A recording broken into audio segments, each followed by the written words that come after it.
To sweat aromatics in a pan, what I like to do is start with a cold pan. I know it's counterintuitive to a lot of things you've probably done or heard in the past, but I'll tell you why. So, coconut oil solidifies at 76 degrees. That's why it looks like that, which is fine. It's normal. And so while that's warming up, I'm going to go ahead and show you what else we've got. So, here's our aromatics. We're going to do some onion. It's just kind of finely diced. We're doing some very finely minced garlic, some ginger, and we're doing some cayenne peppers that I pulled out of the garden today. We had one red one. The rest are green. That's about 3 peppers. So we're going to swirl this around in the pan a little bit. Here we go. And we're just going to start with our onion first. And the reason we're doing this in a cold pan is because what I want to happen is the oil and the flavors of the aromatics are going to get all happy before the stuff burns. So I know there's not much happening now, and that's by design. So, onion, and we're going to let that go for a minute. It's already starting to simmer a bit. So we'll check back in about 2 minutes before we add the other stuff. Okay, so it's been about 2 minutes, and as you can see by glancing down right there, the onions are starting to get a little bit translucent. So what that means is I'm going to go ahead and add the other aromatics. I'm going to start with the peppers. And I left the ribs and seeds in the peppers because I want that heat. We did about 3 cups of uncooked rice, which is going to yield a ton of cooked rice, so I wanted that heat to carry through. So we've got that in. We're going to saute that for just a couple seconds. And as you can see, nothing is burning. The onions are not burning. We're keeping it moving around the pan. It's starting to smell super fragrant in here. And that is exactly what we want. And yes, I know I used about 2 tablespoons of oil. That's because fat equals flavor, and if fat carries that flavor, that's what we need to make it through all of that rice that we're using. So, okay, another minute. You can tell it's spicy because my eyes are starting to hurt. It's like I'm wearing my safety glasses. All right, so those are looking awesome. And now we're going to go in with ginger. Garlic is the thing that is going to burn first. And when garlic burns, it's bitter and awful. And we don't want that at all. So, keeping moving around the pan. We've got that yummy ginger. It smells fabulous in here. Keep moving it. About 30 seconds to a minute. And so while we're doing that, I can tell you why I chose white rice. Normally, for everything I cook, I prefer to use brown rice. But the thing with brown rice is it takes a really long time to cook compared to white rice. So I'm using a really simple jasmine rice for this recipe. In an Instant Pot, it's only 4 minutes of active cooking time as opposed to 24 minutes for brown rices. So needless to say, I'm in a rush, so we opted for quick cooking time. And that's one of the reasons why I think it's super important for you to have a very, very well-stocked pantry that's got things that are quick cooking, things that are longer cooking, and things that you can make, you know, in a pinch, such as lovely white rice. Okay, I wish you could smell this. It smells fabulous. That ginger is starting to saute. It's starting to get a little bit translucent looking. Peppers are looking good. Everything's softening nicely. And now, it's time for the garlic. Okay, so that garlic just went in. And we're going to keep it moving. Because if something sits moving or stops moving, what I'm going to do is I'm going to walk away and start doing something else, and that's not what I need to be doing right now. I need to have my eyes on the prize. And that's a delicious rice we're going to make super fast. So, we started this at 5:40. We're only 4 minutes in, and we've already got a ton of goodness happening. Sure, I spent a couple minutes prepping, but that doesn't count because you didn't see me doing that. So I would say, in all fairness, we're about 10 minutes in. Okay.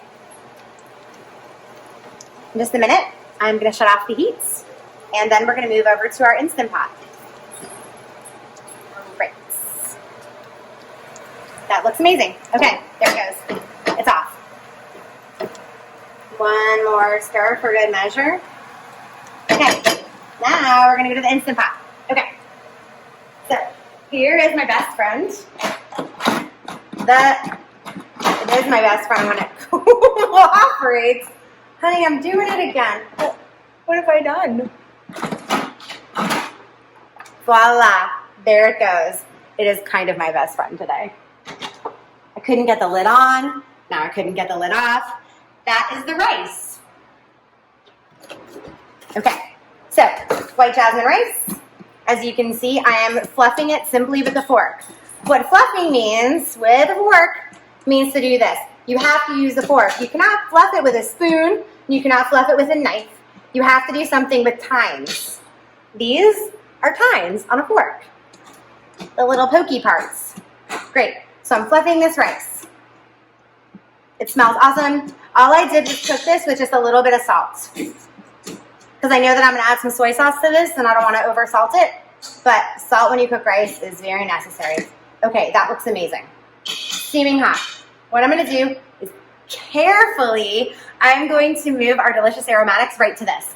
So hang tight. Safety first. Here I go. You can see that, right? It looks delicious. We're going to take all of this and we're going to push that all into the rice. Every last bit. All in the pool. I'm tweaking my wrist backwards for your benefit. I want you to see this. I am not a lefty, but I am today. Okay.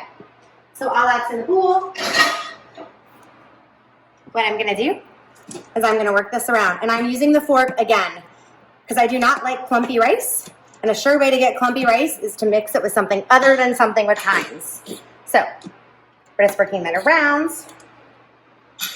That's awesome.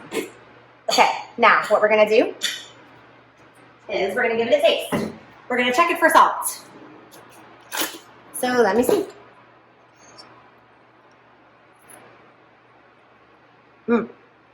Very gingery. And spicy. I've done my job. We grew good peppers. Okay. I'm going to add about 3 tablespoons of soy sauce. There we go. It's looking good, smelling good. Man, that was spicy. But if you like spice, Okay, so soy sauce is not only umami flavor, but it's salt. And I'm using the low sodium one, so we'll check it out and see where we are at the end. I might want to add a little more.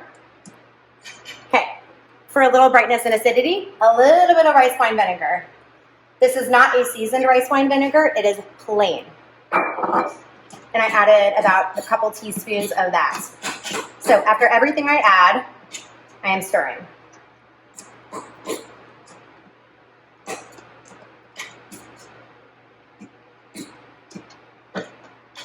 And finally, we're going to do some sesame seeds.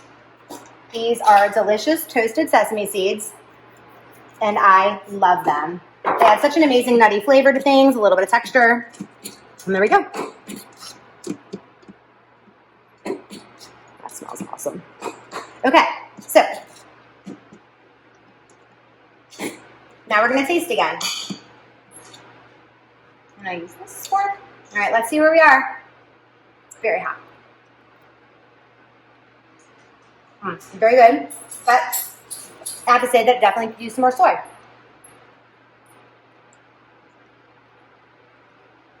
And that was about another tablespoon. Clean fork, everybody. Mix it up again.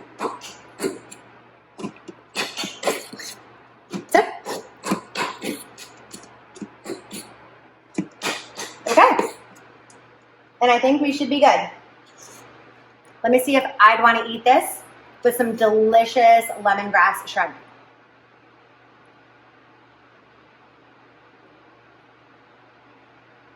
I most definitely will want to eat this with lemongrass shrimp.